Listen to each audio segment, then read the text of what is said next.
dorință vrei? Unul de la, cu frișcă vegetală. Mai vine odată. Ce dorință pui tu aici? Ia spune. Bă, da, avem aici numai trenuleții, mă, da, Noi mă. facem Să nu paparații. spui că trenulețul ăla e tot din ceară. Așa vreau să du-te mă acolo să-ți faci și eu poză cu eu. Dă bine bebelușul. Așa, mama, ajută-mă cu greu. Bine, mama, ia să facem așa. Prima dată de la mami, la mami, așa. Cheamă și pe tati, tati, ia vină o leacă.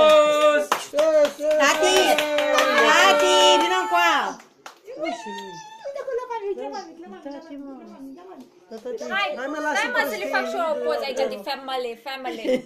Băi, prea mulți copii la număr. De ce ai, mă? Nu copii, nu bunici, mămici, tătici.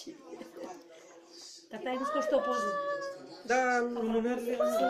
Ce faci și noi poză? Ia uite aici, Andrei. E jos. Telefon. Până la altă. Băi, dar poză și pe totul ai tren. Da, mă, ce știi? Dacă nu-i de mâncat. Unde uitai, mă? E de jucat, da. Uite la cineva care face poze. Hai, nu ne uitați pe noi! Tati! Și noi, cu ăla bucăți, ia? Da să-ți deschid telefonul, hai. Mai Ani, stai puțin mai lângă. Gata. Lângă nume acolo. Ia-l în brațe pe cuscru, hă? Că stai mai lângă cuscru. Ia-l în brațe, zi. Uite ce face. Dragoș, unde te duci, mai? Hai, ușor.